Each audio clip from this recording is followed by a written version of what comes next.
الرحمن الرحيم. الحمد لله رب العالمين، والصلاة والسلام على أشرف الأنبياء والمرسلين نبينا محمد عليه وعلى آله وأصحابه وأهل بيته وعنا معهم بحفظ الله وكرم أفضل صلاة وأزكى تسليم. هذا بحمد الله عز وجل اللقاء السادس عشر في تفسير القرآن الكريم، ونتكلم اليوم بإذن الله عز وجل عن سورتي الكوثر والكافرون. بسم الله الرحمن الرحيم. الحمد لله والصلاة والسلام على أشرف الأنبياء والمرسلين، أما بعد. Sheikh hafidha Allah Ta'ala ameanza na kumhimidi Allah Subhanahu wa Ta'ala na kumtakia sala na salam Mtume Muhammad sallallahu alayhi wasallam, kisha akasema hichi ni kikao cha 16 katika vikao vinavyohusu tafsiri ya Qur'an, na leo atatafsiri sura mbili, suratu al-Kauthar na suratu al-Kafirun. سورة الكوثر بدأت بقول الله عز وجل إنا أعطيناك الكوثر، والمعنى أن الله عز وجل يذكر هذه النعمة التي أعطاها للنبي صلى الله عليه وسلم. والكوثر هو الخير الكثير، وقد اختلفت أقوال السلف رحمه الله تعالى في الكوثر، والصحيح أنه هو الخير الكثير، ويشمل الخير الكثير على أمور، منها النهر الذي يكون في يوم القيامة الذي يسمى الكوثر، ومنها أيضا أنه القرآن والإيمان وكثرة الأتباع وانشراح الصدر وراحة النفس وغيرها من الأمور، كلها من الخير الكثير. نعم. tukianza na tafsiri ya suratu al-Kauthar, Allah Subhanahu wa Ta'ala anasema inna a'tainaka al-Kauthar, anamwambia mtume wake sallallahu alayhi wasallam kwamba hakika sisi tumekupa al-Kauthar. Al-Kauthar maana yake ni khairi nyingi, hakika sisi tumekupa khairi nyingi. Na kauli za wema waliotangulia zimetofautiana katika kueleza maana ya al-Kauthar, lakini usahihi maana ya al-Kauthar kwa maana khairi nyingi, na katika hizo khairi ni ule mto ambao asili yake uko peponi. Allah Subhanahu wa Ta'ala amemwandalia mtume wake sallallahu alayhi wasallam. Kwa hiyo Allah Subhanahu wa Ta'ala anaeleza katika aya hii kuwa amempa mtume wake sallallahu alayhi wasallam khairi nyingi. Katika hizo khairi ni mto huo ambao uko peponi, katika khairi hizo ni iman, katika khairi hizo ni Qur'an, katika khairi hizo ni kuwa na wafuasi wengi. فمن الخير الكثير الكوثر الذي خص به النبي صلى الله عليه وسلم يوم القيامة، وهذا يكون في عرصات يوم القيامة، يعني قبل دخول الجنة والنار، ولكن في المكان الذي يجتمع فيه الناس، يجمع الله به الأولين والآخرين حينما تدنو الشمس، فيكون الله عز وجل يعطي النبي صلى الله عليه وسلم كوثرا مكانا فيه ماء، وهذا الكوثر يصب من الجنة، أصله في الجنة ويصب في هذا المكان. وجاء في السنة أن طوله شهر وعرضه شهر، يعني أنه كبير، طول مسافته شهر للسائر يمشي مدة شهر، والعرض كذلك شهر. وعدد الآنية التي في الكيسان عدد نجوم السماء، عدد الكيسان التي فيه مثل عدد نجوم السماء. وماؤه أحلى من العسل وأبيض من اللبن، صفة الماء أبيض من اللبن وأحلى من العسل، من شرب منه شربة واحدة لا يظمأ، لا يصيب العطش بعدها أبدا. Katika hizo khairi nyingi ni huo mto ambao Allah Subhanahu wa Ta'ala amemkhusisha nao mtume wake sallallahu alayhi wasallam, na mto huu utakuwa katika viwanja vya siku ya kiyama, wakati ambao jua litakuwa karibu itawasogelea wanadamu. Katika sehemu hii Allah Subhanahu wa Ta'ala amemkhusisha mtume wake kwa kumwandalia mto huo ambao umekusanyika ndani yake maji, na huu mto sifa yake na ukubwa wake, urefu wake ni masafa ya mwezi na upana wake ni masafa ya mwezi. na ni mto ambao asili yake unamiminika kutoka peponi. Na mto huu katika sifa zake kama ilivyokuja katika hadithi za Mtume sallallahu alayhi wasallam, maji yake ni matamu kuliko asali, ni meupe kuliko maziwa, idadi ya vyombo vyake ni idadi ya nyota za mbingu, na atakayekunywa funda moja katika mto huu au katika maji haya basi hatoshikwa na kiu milele na milele. Naam. وهذا الكوثر لا يشرب منه إلا أمة محمد صلى الله عليه وسلم. فسأل الصحابة رضي الله عنهم: كيف يا رسول الله تعرف أمتك؟ فقال: بعلامة الوضوء، يكونون غرا محجلين. ومعنى غرا محجلين يعني الغر هو البياض الذي يكون في اليدين والرجلين في الخيل في الفرس. وكذلك يكون الإنسان إذا توضأ الغر هو في اليدين والرجلين، والتحجيل في الوجه يكون، أو العكس، الغر في الوجه أغر والتحجيل في اليدين والرجلين. يكون هذه الأماكن التي تغسل وقت الوضوء الوجه واليدين والرجلين يكون لونها أبيض عن سائر الجسد. فهذا هو الغر والتحجيل الذي يعرف به النبي صلى الله عليه وسلم أمته. أيضا هناك أناس هو يعرفهم في الدنيا فيذادون، يعني يمنعون من الحوض، فيقول النبي صلى الله عليه وسلم: يا رب أمتي أمتي هؤلاء أعرفهم. فيقال له: إنك لا تدري ما بدلوا بعدك من المرتدين. فأقول، يعني يقول النبي صلى الله عليه وسلم: سحقا وبعدا لمن بدل بعد، يعني بما أنهم بدلوا بعد وفاتي فلا يشربون من هذا الحوض. Kisha Sheikh hafidhahullah ta'ala akaeleza kuwa huu mto na huu mkusanyiko wa maji hakuna atakayekunywa ndani yake isipokuwa umma wake, umma wa Mtume Muhammad sallallahu alayhi wasallam. Masahaba wakamuuliza Mtume sallallahu alayhi wasallam: utawajuaje umma wako? Na wewe Mtume ulikufa baada ya hapo na umma ukaendelea. Mtume sallallahu alayhi wasallam akasema: itawajua kupitia athari ya udhu, manake mapaji yao ya uso na sehemu zao za mikono na miguu zitakuwa ni zenye nuru na kung'aa. Kwa hiyo Mtume sallallahu alayhi wasallam kupitia alama hizi mbili, ung'ao katika paji la uso na ung'ao katika mikono na miguu, atawajua umma wake. Na hivyo hivyo kuna watu katika umma huu watazuiliwa kunywa maji haya ambayo yamekusanyika kwa Mtume sallallahu alayhi wasallam, na Mtume sallallahu alayhi wasallam atasema kwamba hawa ni watu wangu, ni watu wangu katika umma wangu. Ataambiwa: hapana, hujui mambo gani ambayo wameyabadilisha baada ya wewe kufa, mambo gani ambayo wameyazua baada ya wewe kufa ambayo yalikuwa kinyume na mafundisho yako. Basi Mtume sallallahu alayhi wasallam atasema wawe mbali, wawe mbali.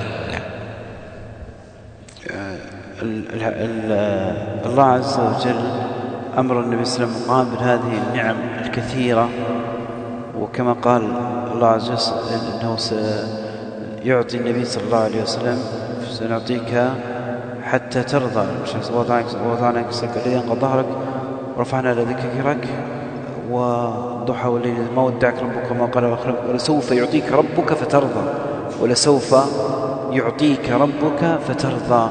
فأعطاه الله عز وجل نعم كثيرة، يعني من سورة الضحى ولسوف يعطيك ربك فترضى إلى هذه الآية، كل السور التي جاءت معنا فيها نعم، من الشرح، من شراح الصدر والتين والزيتون وما فيه من البلد الأمين، وكذلك رد كيد المعتدي في سورة العلق، وليلة القدر وما خصها الله عز وجل بها هذه الأمة، والبينة كيف أن الله بين وفرق بين المؤمنين والكفار وجعل الجزاء لأهل الجنة، وكذلك ما يكون يوم القيامة أو في الدنيا قبل في العاديات الخيل أو الإبل، وكذلك ما يكون في الأمور الأخرى التي ذكرها الله عز وجل من النعم، وأعظمها وآخرها الكوثر الذي يكون يوم القيامة.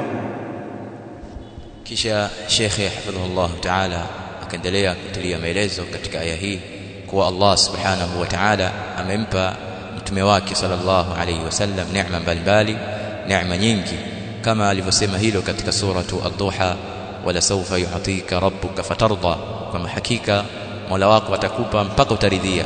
Kwa hiyo sura zote ambazo zimekuja baada ya suratu ad-Duha ni katika neema ambazo Allah subhanahu wa ta'ala amempa mtume wake. Katika suratu Alam Nashrah, Allah subhanahu wa ta'ala ameeleza neema ya ukunjufu wa kifua cha mtume sallallahu alayhi wasallam. Vile vile katika suratu Tin ameeleza neema ya Allah subhanahu wa ta'ala kumpa mji wenye amani ambao ni Makkah. Katika suratul Alaq Allah subhanahu wa ta'ala ameeleza alivyomkinga na vitimbi vya makafiri na mashirikina.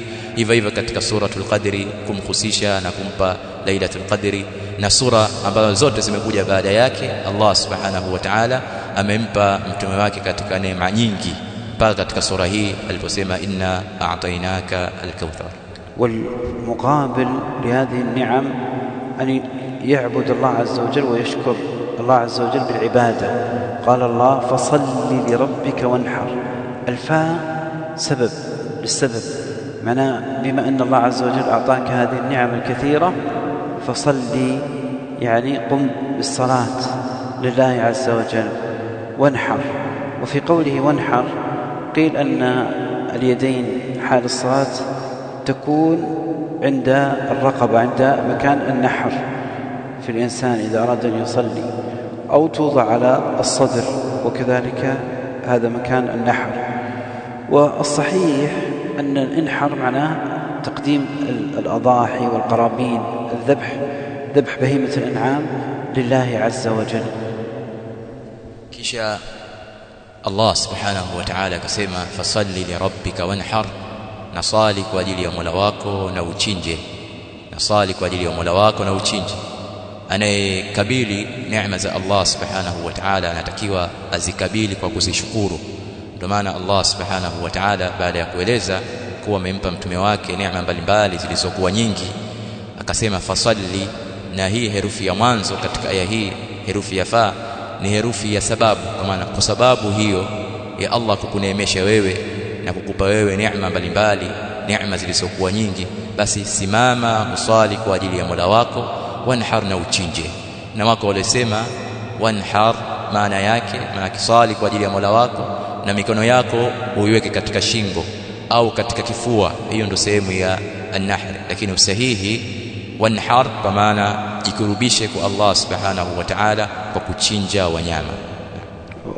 وهاتين العبادتين الصلاة والنحر هي من أجل العبادات، لأن الصلاة صلة بين الإنسان وبين ربه، والنحر فيه أن الإنسان يقدم البهيمة الأنعام والمال الذي يحبه يقدمه لله عز وجل. وقد جمع الله عز وجل بينهما في آية أخرى في سورة الأنعام قل إن صلاتي ونسكي ومحياي ومماتي لله رب العالمين. نسكي يعني ما أذبحه، النسيكة الذبيحة التي تذبح لله عز وجل، قل إن صلاتي ونسكي. وهنا قال صل لربك وانحر، يعني أن هذه العبادات التي منها الصلاة والنحر إنما تكون لله عز وجل. kisha Sheikh Hafidhullah Ta'ala kaeleza Allah subhanahu wa ta'ala alivyokusanya ibada hizi mbili katika aya, anaashiria kuwa ibada hizi zielekezwe kwake yeye Allah subhanahu wa ta'ala, ni katika ibada kubwa, ibada ya sala na ibada ya kuchinja, kwa sababu sala ndio kiunganishi pekee baina ya mwanadamu na Mola wake Allah subhanahu wa ta'ala, na kuchinja mwanadamu anajikurubisha kwa Allah subhanahu wa ta'ala kwa kile anachokipenda zaidi katika mali, kama Allah subhanahu wa ta'ala alivyokusanya ibada hizi mbili katika aya nyingine alipomwambia mtume wake, sema kwamba hakika sala yangu na vichinjwa vyangu vyote hivyo ni kwa ajili ya Allah subhanahu wa ta'ala, jambo ambalo linaashiria kwamba ibada hizi zielekezwe kwa Allah peke yake na ni katika ibada kubwa tukufu. وقال في الصلاة لربك، لام لله عز وجل، الصلاة تكون للرب لله عز وجل، وهذا حال المؤمنين عكس الذين ذكر الله عز وجل في سورة الماعون الذين هم يراءون، يصلون لأجل الناس، يراءون يعني من الرياء حتى يراهم الناس وهم يصلون، ويمنعون الماعون ولا يحاضون على طعام المسكين. أولئك اشتمل صفتين، أنهم يصلون لأجل الناس ولا يطعمون الطعام، يمنعون الماعون ولا يحضون على طعام مسكين. وهؤلاء المؤمنين يصلون لله، فصل لربك، ويطعمون الطعام، يعني الصفتين كلها عكس. أولئك يصلون لأجل الناس يراؤون، وهؤلاء يصلون لربهم. أولئك يمنعون الماعون يمنعون طعام المسكين ولا يحضون على المسكين. هؤلاء وانحر، يعني أن الذبيحة والأضحية والهدية سواء في العيد أو في غيره في أي وقت تقدم للمساكين وإطعام الطعام. Sheikh anasema Allah subhanahu wa ta'ala aliposema fasalli li rabbika, ametumia lam, herufi ya lam katika lugha ya Kiarabu yenye kufahamisha kwamba sali kwa ajili ya Mola wako. Na hii ndio hali ya waumini, wanapofanya ibada zao basi wanafanya kwa ajili ya Allah subhanahu wa ta'ala, si kwa ajili ya kujionyesha wala kuonyesha watu, kinyume na ile sifa ya watu ambao amewataja Allah subhanahu wa ta'ala katika sura iliyotangulia, suratul Maun, kwamba wao wanaposali basi yuraun, wanajionyesha kwa watu, wanasali kwa ajili ya kuonyesha watu. Lakini hapa hali ya waumini ni mtu akisali anasali kwa ajili ya Allah subhanahu wa ta'ala. Hivyo hivyo waliposema wanhar, maana chinja kwa ajili ya Allah subhanahu wa ta'ala, kisha kile kichinjwa anatoa sadaka kwa mafakiri na maskini. Sifa hii pia ni kinyume na sifa ambayo ameitaja Allah subhanahu wa ta'ala kwa wale waliotangulia katika suratul Maun, kwamba wao wanasali kwa ajili ya kujionyesha na vile vile wanazuia mali zao kutowapa wale wenye haja, maskini, mafakiri.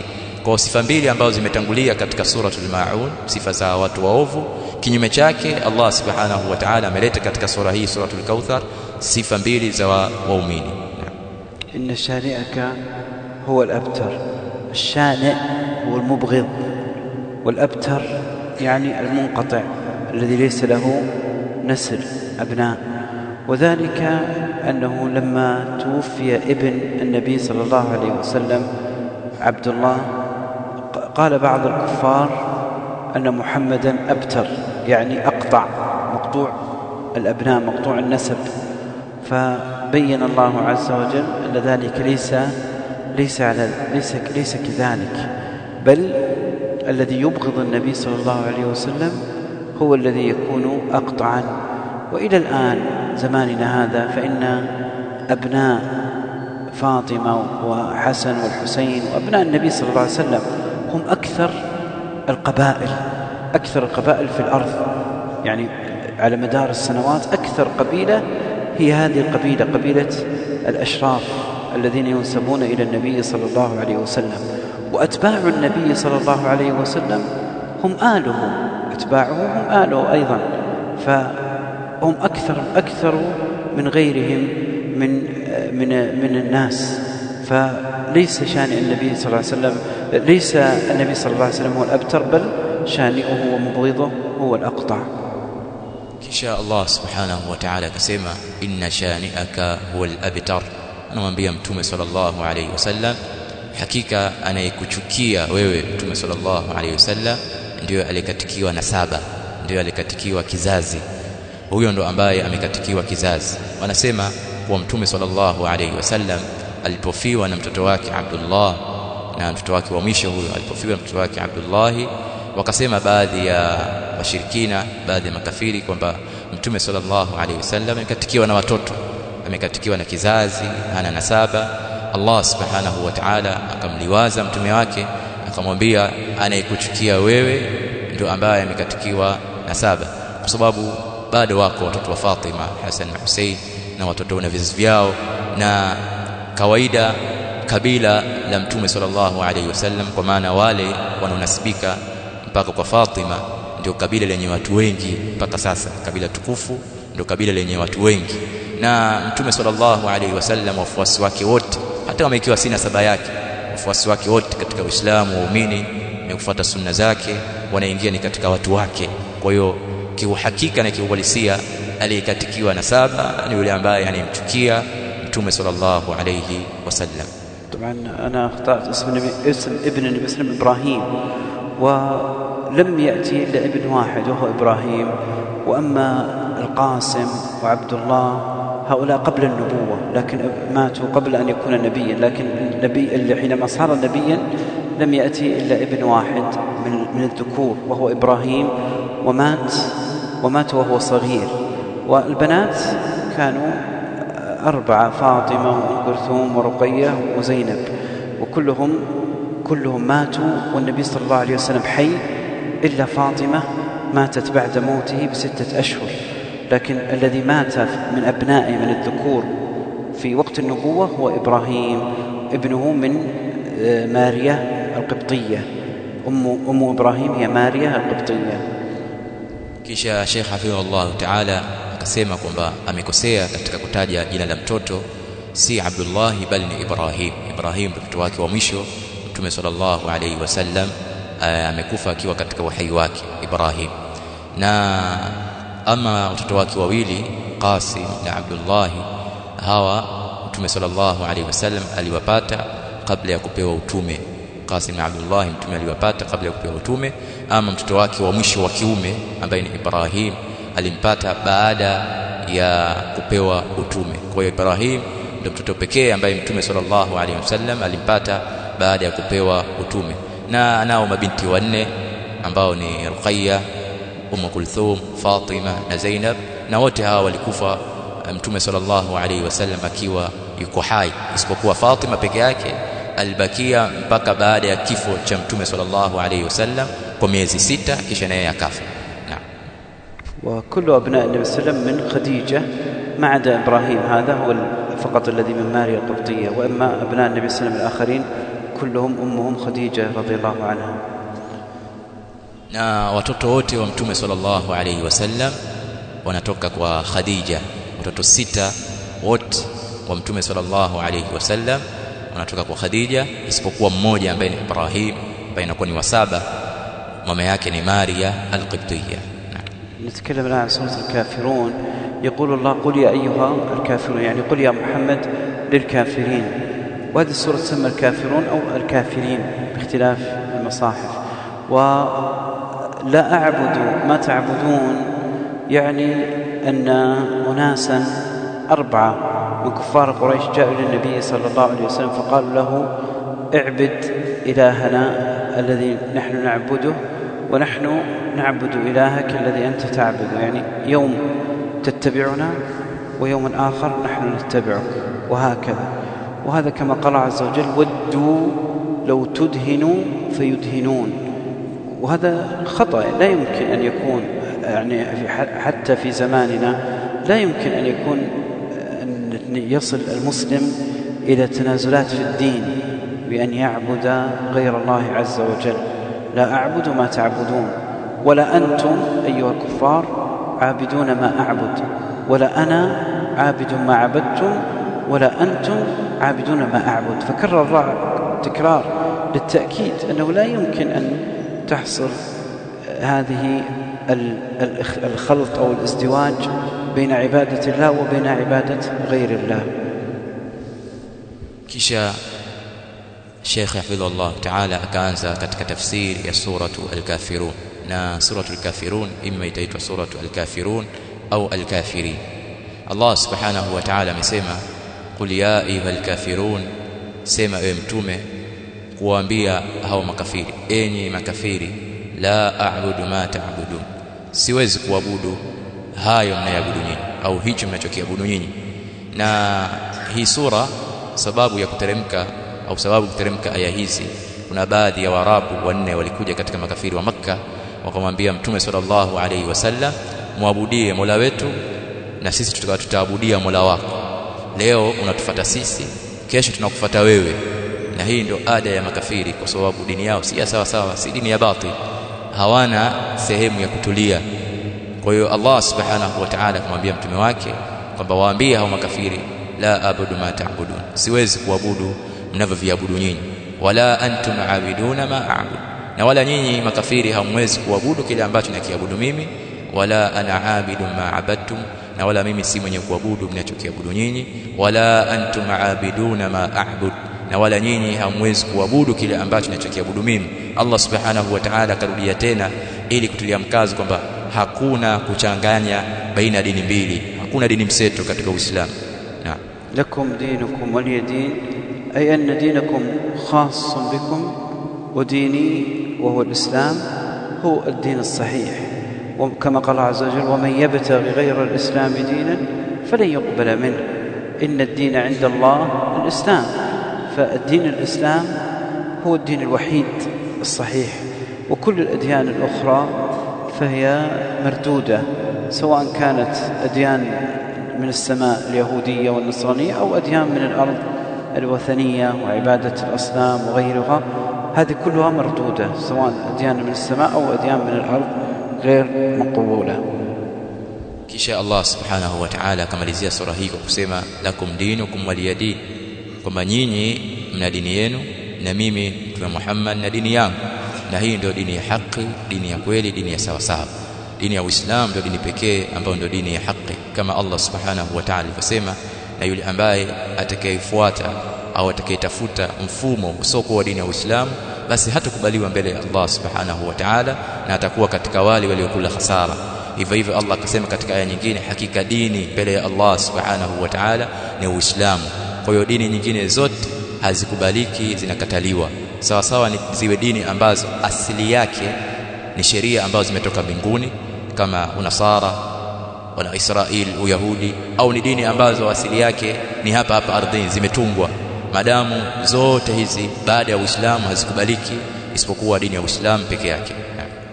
وهذه السورة كان النبي صلى الله عليه وسلم يكرر قراءتها كثيرا في ركعتي المغرب بعد صلاة المغرب، وركعتي الفجر قبل صلاة الفجر، قبل صلاة الفجر أول، ثم المغرب بعد صلاة المغرب، وفي الوتر يتلوها مع الأعلى. وأيضا هذه السورة في الفجر والمغرب مع سورة الإخلاص الأخرى وهي قل هو الله أحد. وكلا هاتين السورتين قل هو الله أحد وقل يا أيها الكافرون تسمى سورة الإخلاص، سورتي الإخلاص. وأيضا مع ركعتي الطواف إذا طاف بالكعبة وصلى ركعتين يقرأ بسورتي الإخلاص، قل يا أيها الكافرون وقل هو الله أحد، ركعتي الفجر وركعتي بعد صلاة المغرب وفي صلاة الوتر وركعتي الطواف يقرأ عليه الصلاة والسلام هاتين السورتين قل يا أيها الكافرون وقل هو الله أحد.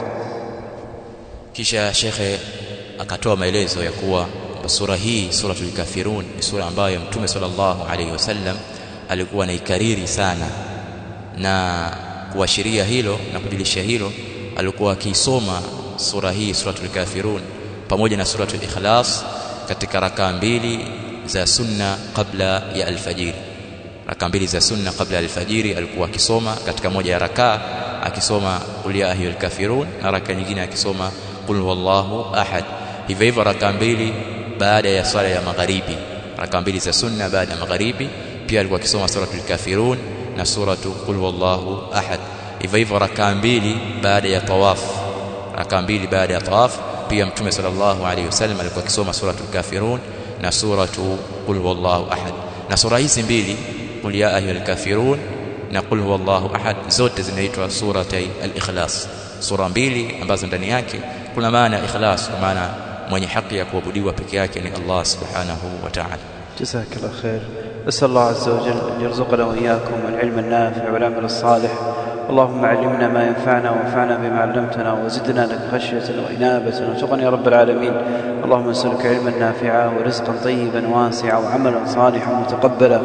اللهم استعملنا في طاعتك واجعل أعمالنا كلها خالصة لوجهك الكريم مقربة لرضوانك يا رب العالمين.